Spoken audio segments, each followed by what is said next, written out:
brings down the stress and anxiety levels.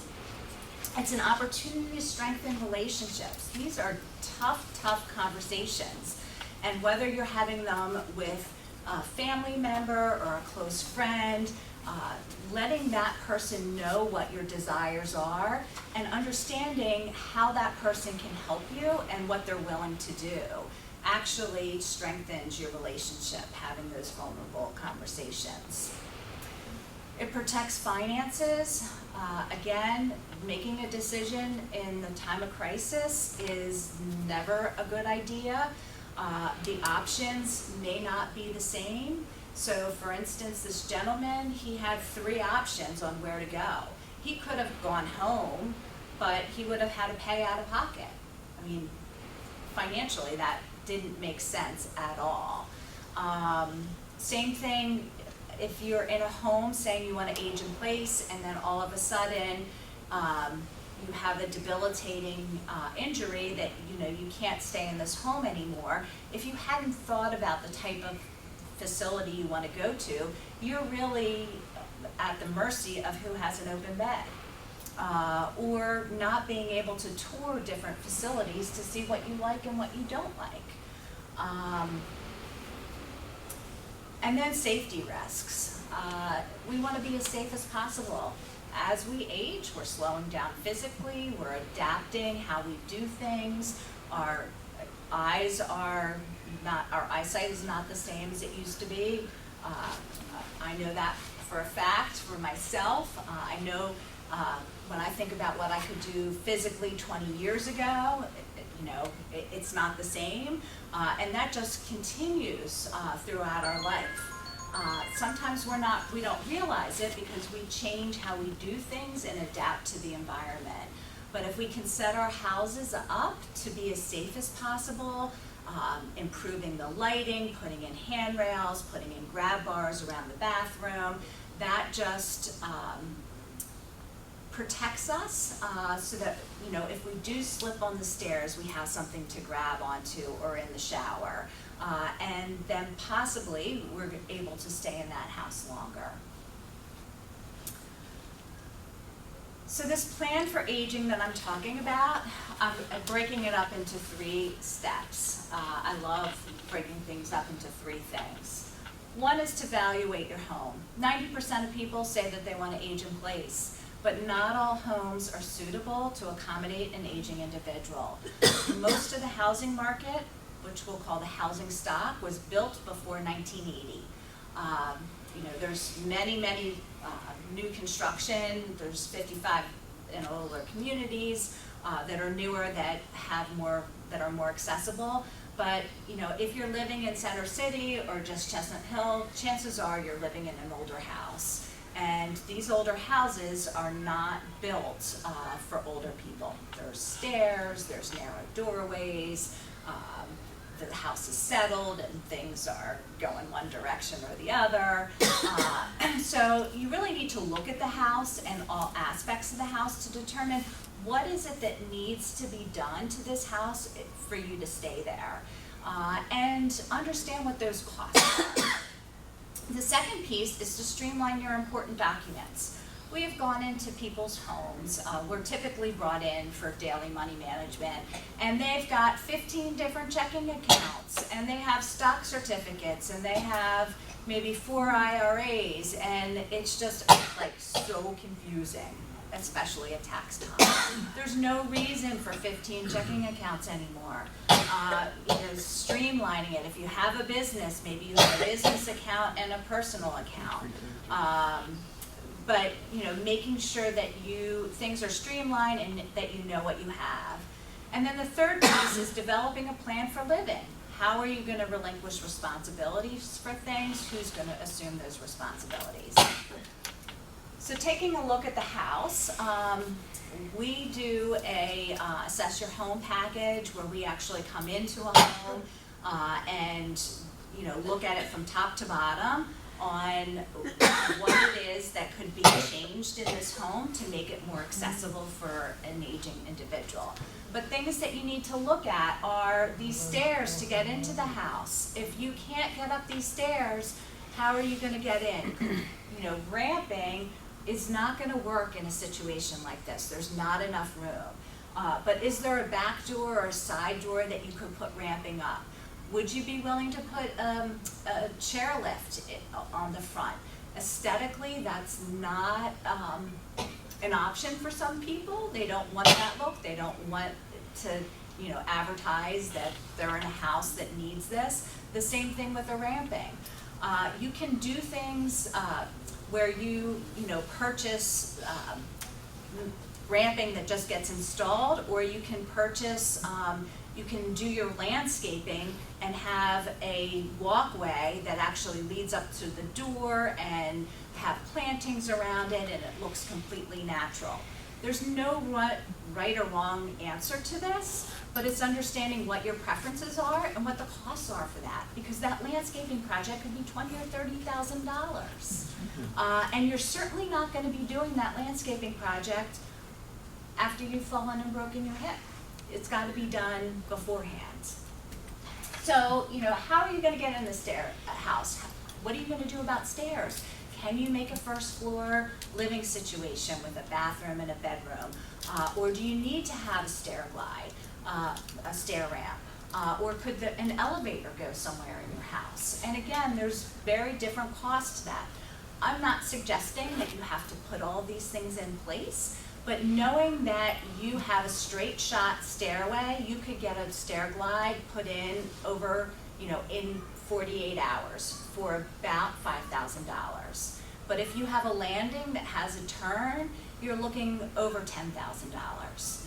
So can it physically be done quickly? Yes, but do you have the money to do that, and is that what your plan is? That's the part that I'm encouraging you to think about ahead of time, so that you know, when I get to this point, now we're going to put in that second railing on the stairs, or we're going to put the stair glide in. Things that people don't think about often is lighting, and you know, some of these cathedral ceiling living rooms, and how are the light bulbs going to be changed. Lighting is so important as we age because our eyesight is not as great, and so you need to have good lighting, and figuring out who's going to do those projects around your house when you're no longer able to do that, so that you're not tempted to get up on a ladder when you shouldn't and then have an accident.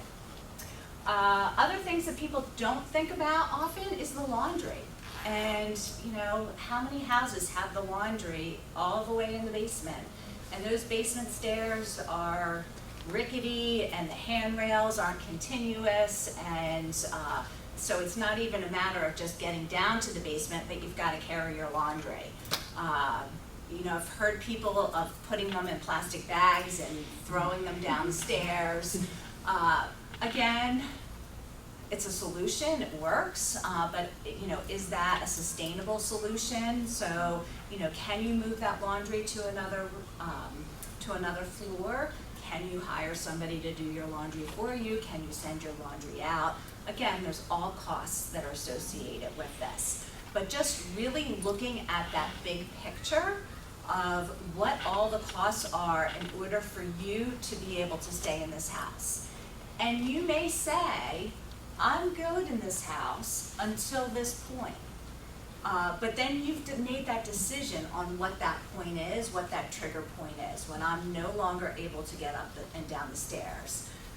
But again, thinking ahead, where is it that I want to go when I get to that point? And having had that thought and maybe visiting those places, so that you don't find yourself in a situation where there's this place that you want to go and they have a 2-year waiting list.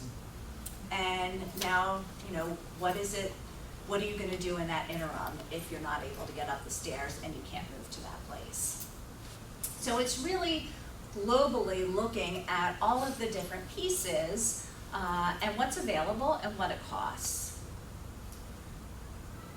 Step 2, streamlining your important documents. I encourage everyone to put together a personal inventory, including all your financial information. And as you're doing this is a great time to start consolidating. If you feel comfortable with the computer and online banking, or putting things on auto pay. It's a wonderful, efficient way of getting things done. But not everyone feels comfortable with that, and that's okay too. But having a system that works and understanding what you have. And so when you're creating this financial personal inventory, it's really like, where is all your money and who are your people? Who is helping you with your, if you have somebody helping you with financial planning, your accountant, it could be a stockbroker, and putting that information together. This is a gift for your loved ones or whoever is going to be your power of attorney to have all of this information in one place. The second piece is looking at your insurance. I can't tell you how many times we have found people that have policies for things that they no longer own, a boat, a car, a house. So take a look at what you have. It is a great idea to talk to your insurance agent once a year, because there may be changes that that person could make to your plan to make it more affordable, and just to make sure that that person understands what all of your assets are. It goes the other way too. We had a woman have this huge art collection, and the insurance company didn't know about it. That would have been a disaster if something had happened to her house. So, you don't want to be overinsured or underinsured. And then legal. When is, one, do you have your documents? Your will, your power of attorney. That could be 2 documents. It could be a financial and a medical power of attorney, or that could be 1 document at 1 person who is both financial and medical. And then your advance directives. So do you have them? And if you don't, if you do have them, when's the last time they've been reviewed? Really great idea to take a look at that and make sure that the people that you have assigned roles are still the people that you want to do those roles, and that they're still available to do that. Perhaps you have chosen a child or another relative that used to live close and no longer lives close. We had a situation a couple weeks ago where the beneficiary of, that was actually an IRA, so that goes back into the financial piece, was a brother who had just passed away. The first one was her husband, and the second was her brother, and both people had passed away. So, again, those documents need to be updated. And then medical. Understanding, usually when you go to the doctors, you get a summary of your medications, but making sure that you have a list of what you're taking, and that if there were ever an accident and you needed to go to the hospital, you want to have that information handy. And it's a great too, I love putting together just a medical binder to take to different doctors, because as we accumulate all these specialists, we think that they're all talking together, but not all their systems do talk together, especially if they're, you've got one person at Jefferson and one person at Penn. So, having a binder where you keep all of that medical information, especially your medications, so that you can review that with every person that, doctor that you meet with. And passwords are just a nightmare. But they're really important, and making sure that you know where your passwords are, and that you have a system for that, and that it's safe, and that if somebody is coming into your house to clean or to change that light bulb or to do your laundry or even help you with activities of daily living, they're not going to find that password document. It needs to be somewhere safe, that only you and your trusted people know where they are. And, putting all this together is enormous. It's not easy to do. Nobody wants to do it. But it really, truly is a gift to yourself to know what all of your pieces are, and it's a gift to whoever your loved one is or power of attorney. And then the last piece is developing a plan for the future. And I'm just going to talk about the stages of living for a second. because I think it's really easy when you think about a child, and a child is dependent, right? They need their parents, their mother to help them with things. But they eventually become adults. We want them to become adults. But there's many, many years in between the time they're born and that they're out in the world as adults. And during this period, they are gradually assuming responsibility for more and more things and being able to be more and more independent. But in order to get to adulthood, they need assistance with tasks and they need to learn how to do things. And if we think about the backstage, when somebody is an adult that is dependent, I'm defining this as somebody who needs help with activities of daily living. It's someone who is in skilled nursing that can't live by themselves. But we don't today typically go from being an independent adult to being a dependent adult overnight unless we have a tragic accident. Today, with medical technology, we are being saved. We are living for years and years in this time of what I'm going to call interdependence. Because once we have a medical event, or even if we don't have a medical event, we are, I talked about it before, 20 years ago, I could do a lot more than I can do now. That's just going to continue. I mean, so physically we're slowing down, but we're also slowing down cognitively. And I mentioned before, we're not always conscious of our own cognitive decline, and we're adapting to things, to situations in order to be able to continue living.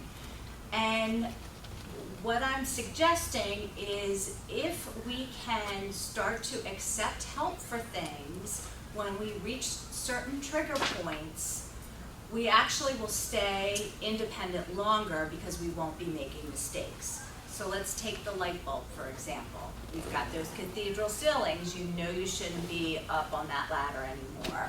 It is getting someone, whether it's your neighbor, your relative, your like handyman, to be able to be the person to do those things. And recognizing the trigger point is whatever's going on in your body. You shouldn't be up on a ladder anymore, and now I'm going to have this person do it. Same thing with snow shoveling. There's a lot of reasons why people shouldn't shovel snow. Whether it's their heart, their back, they don't want to slip and fall. It's easy to think about relinquishing responsibility for snow shoveling. I don't want to do it anymore. I don't want to rake leaves anymore either. I'm just saying that. Or spread mulch. So those are the things I told my husband I'm relinquishing responsibility for. It's easy. There's no emotion about it. But there's a lot of emotion about your finances, letting somebody see what opening up your books to your finances, or even just having someone to be your medical advocate, or to the personal piece of having someone help you with activities of daily living. So a lot of times I talk to people and I'm like, do you have a plan for aging? And they say, well, yeah, I have my will and I have my advance directives. That's just the start. I mean, you need to have those documents, and if you don't have those documents, talk to your lawyer. I'm happy to give you a referral for a lawyer. Those documents are very important, but that's just the start. It is, I've said before, we're living for years with diminished capacity, and we're not always conscious of our cognitive decline. We need to think about relinquishing responsibilities. Relinquishing responsibilities for things around the house, but also driving. At what point should you not be driving? Make that determination for yourself. I heard the story of a woman who wrote a letter to her daughter saying, I'm giving you permission to tell me when it's time, because I don't know that I'm going to know. You know, please tell me, you have this letter, tell me when it's time for me to stop driving. I've seen other families where the older adult goes and takes a driving test once a year. I've seen other families where the children had to alert PennDOT that they needed to PennDOT can send an anonymous letter to the senior requiring them to take a driver's exam. It's a little deceptive.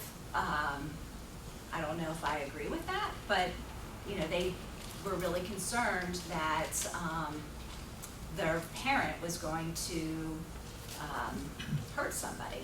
So it's, again, not about necessarily you being okay, but also, is this such a dangerous situation that you could hurt another person? Having someone to help you with your finances and talk over decisions like, I got a call, I think I can get less expensive insurance, what do you think? And somebody who can think about what are all the ramifications of changing that insurance.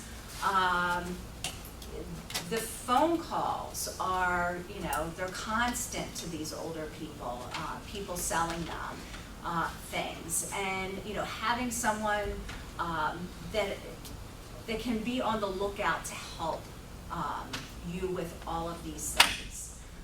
Medical decisions, I find it complicated myself just going to the doctor sometimes.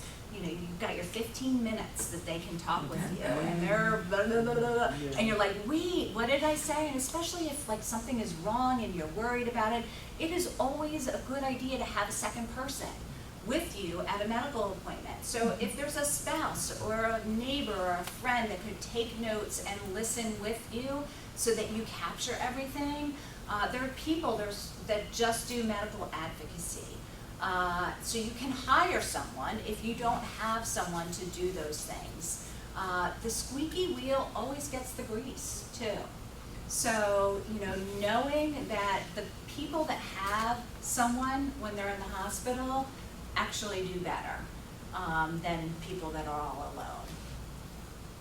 So figuring out who it is that can help you with medical decisions. And then lastly, activities of daily living. I can't tell you how many times I hear from children, my parents won't let anyone in to help. And so, dad is taking care of mom or vice versa, and that caretaker is exhausted. And they are stressed out, and they are more likely to get sick themselves because of the stress and the exhaustion of being a caretaker. So, talking about what it is that you want. For some people, they only want somebody who knows them doing those things, bathing them, changing their diaper. Other people, I do not want my family member to see this. There's no wrong or right answer to any of this, but it's understanding what your preferences are and just starting the conversation and saying it out loud and letting your people know. I encourage you to utilize your resources. Really think about who your people are. Your financial professional, your attorney, your accountant. Who are your close people, your neighbors, your friends, clergy? And to put together a team for yourself of these people and to talk to them about what it is you want them to do and make sure that they are willing to do it and available to do it. You may think, oh, my daughter is going to do X, Y, and Z. But guess what? Daughter's thinking about having another baby. Her husband's getting another job in Florida. Life happens. The person that you thought was going to be your caretaker gets sick themselves. Then who's going to be the backup? So think about who your resources are. Village-to-village networks are fabulous. If everyone's from this area, there is a village-to-village network here in Chestnut Hill. It's Northwest Village Network. There's one in Center City. There's one in East Falls. It's a community of people that come together to support each other. Each village is set up a little bit differently, but oftentimes they have social events. They have people that want to volunteer to help one another. Sometimes they have vendors too. So if you need a plumber or a handyman, some of the village-to-village networks keep a listing of those people. So I encourage you to check that out. Putting together a list of who your contractors are so that you know who's going to change that light bulb or rake the leaves, or if you ended up in the hospital, whoever is helping you knows, here's my list of people that need to be called when something goes wrong. The heater breaks in the middle of January, and you're not available to do it. There's many food delivery services if you no longer want to cook. Meals on Wheels, again, here in Chestnut Hill, a fabulous organization. It's not that expensive. It is not for low-income people. It's for everyone. They do a fabulous job. But you can get Amazon delivery. You can get Giant Pea Pod delivery. There's Uber Eats. There's so many different options on food delivery right now. And just thinking about your finances, there are many people many companies, including my own, that do bill paying services. So if you don't have a person that you can 100% trust to help you with those financial decisions, that is also an option. There are care managers out there. Care managers are wonderful when you have medical issues, being medical advocates, helping you to connect to resources. And then the last one that I have listed are just home care agencies, and those are people that provide you with people to help you with activities of daily living, companionship, and some light housekeeping. The cost of services, the cost of home care aid, of having a home care aide, is extremely expensive. It's about $30 an hour, and they have a 4 or 5 hour minimum. Care managers are oftentimes filling out at about $150 an hour. The longer you can stay healthy and safe and have people to help you through your interdependence, and not, to offset those costs that are associated with being dependent, the better off you're going to be. So I'd like to open it up to questions. Yeah. That was very informative, thank you. And what is your fee, your organization? I'd be happy to talk to you about, I don't want to, because this isn't going to be a commercial, so I don't want to talk about that. And I just had a comment also about the situation you talked about, the man who changed his insurance. Mm-hmm. I was a case manager at Jefferson Hospital, Mm-hmm. case manager, and I don't understand why the onus wasn't on the CCRC for him changing his insurance.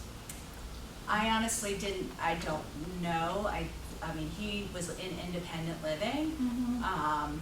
and I just think, Yeah. there's contracts. He had a contract with them, and they're responsible for his medical insurance. but he still had capacity, so he was capable of making the decision. I'm just saying, like, this situation happens, whether his CCRC should have done something about it. I'm peripherally involved in this situation, Okay. but I hear you. Yes, Yeah. you would hope that the CCRC would do that. Mm-hmm. But it happens. These calls come in, these people are preying on these older people that don't have Oh, I understand all capacity. that, but that's one reason why people go to CCRCs. That's a It major, is. for somebody to take care of their umbrella, their medical insurance, everything. Right, I mean, I just don't, I can't understand that. it happens. Yeah, unfortunately. And, fortunately, he has a daughter who was able to untangle it, get him home, Mm-hmm. and now she realizes she needs to be more involved. But still, she also had to pay you to help with this, And that is one reason that people go into continuing care retirement communities is, you know, that's a major reason. It's okay.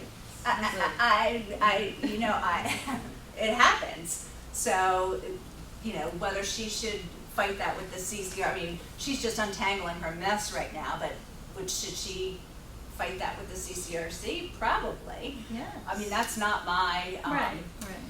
So, but these messes happen all the time. You know, we had another gentleman who we were looking through his credit card statement, and there were multiple charges for the medical alert button. And it turns out that he got on the phone with a company, and he thought he was talking to the company who he had already contracted with.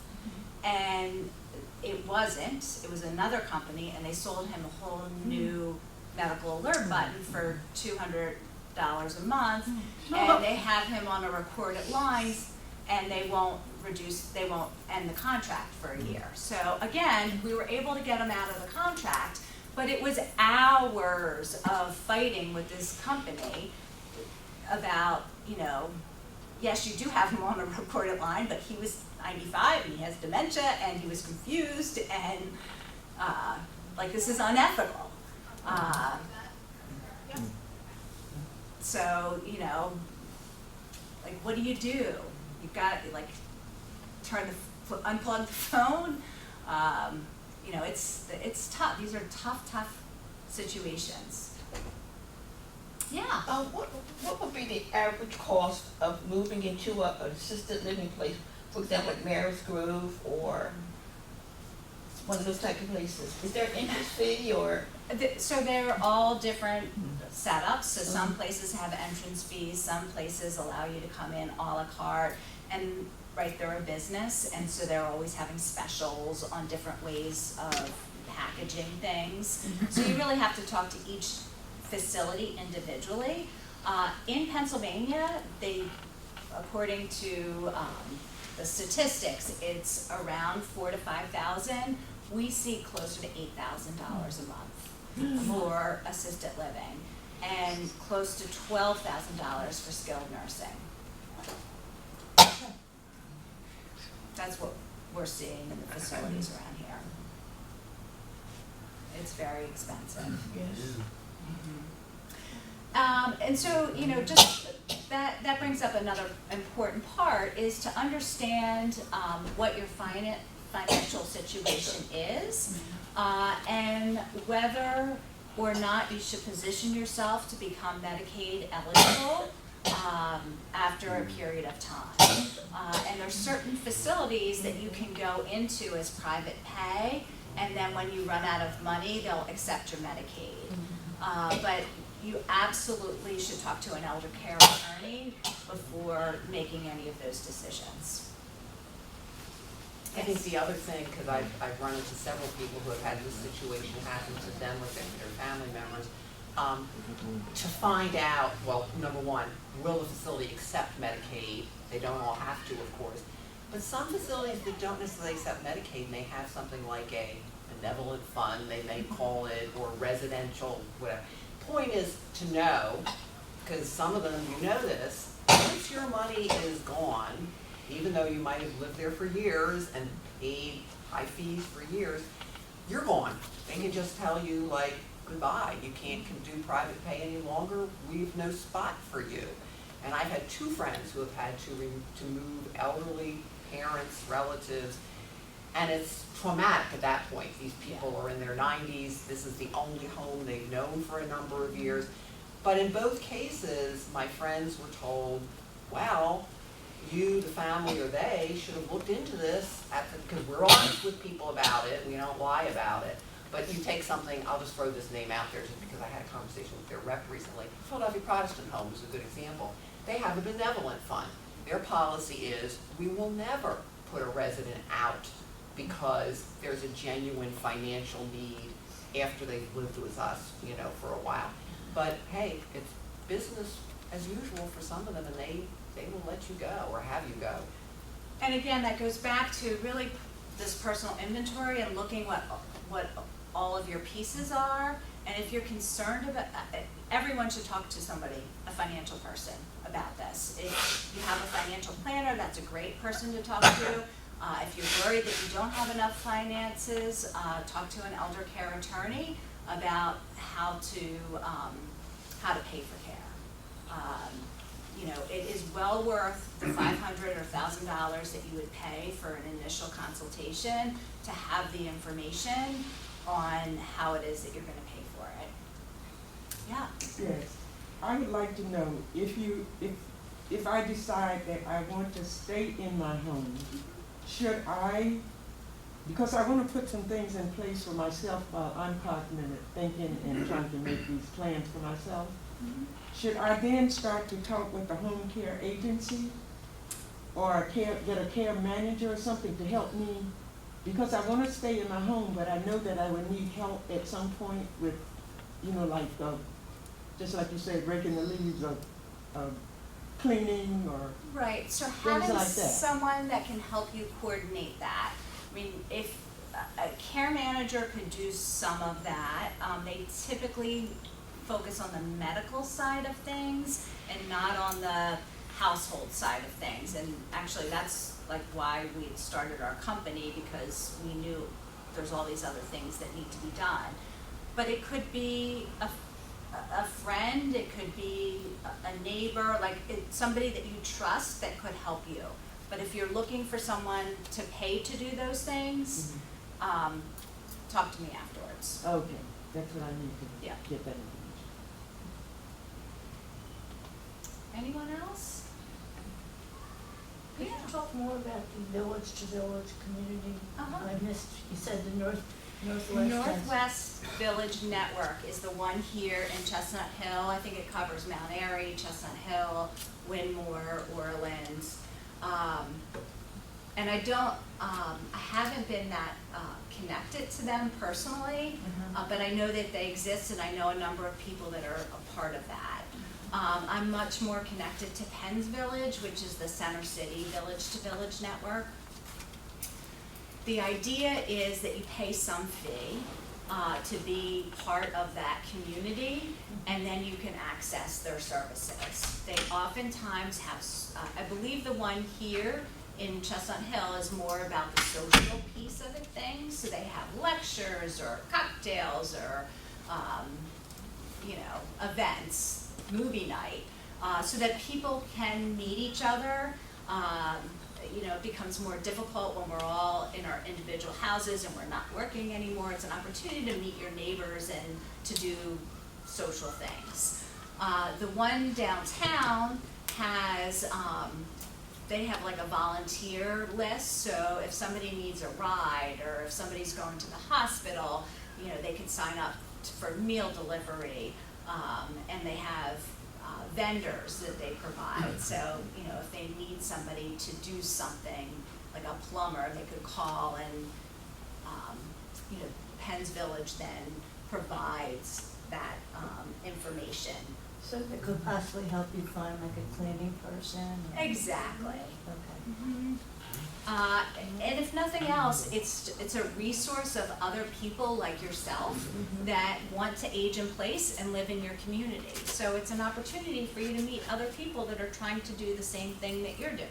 Right. And that's a wonderful resource to find out, like, what are other people doing about cleaning or the leaves or home care, to get more information. But then to be a part of that, you said Penn Village? Penn's Village is the one downtown. You have to live downtown. The one here is called Northwest Village Network. Northwest Village Network, and then there's a fee to, It's a small fee. It might be a couple $100 to be a member of that. And then they use that money for whatever, they have a website. Some of them have an administrative person. I don't know if they need the money to. and you said that one is Penn, Penn's Village is the one downtown. okay, The one here in Chestnut Hill is called Northwest Village Network. Northwest. Yes. Do they have a separate one for like Lafayette Hill? I don't know, those are the only 3 in Philadelphia, and I don't know if the one Northwest Village network, how far out it expands. But I'm happy to send you the, information on it, and who the contact person is. I didn't really have time to set up for this, as you noticed. I do have a blog called Insights to Independence. I'm gonna put a sign-up sheet on the back. We send out an article every month just on topics around being independent. You know, all these things that we talked about, you know, getting home maintenance together, finances, relinquishing responsibilities. So I will put that on the back table if anyone wants to sign up for that. I'm happy to provide anyone with additional information, but I want to be respectful of your time, and it is 11. So I'm here to talk to whoever, if anyone wants to stay. Well, thank you, that was great. Oh, Very you're welcome. interesting.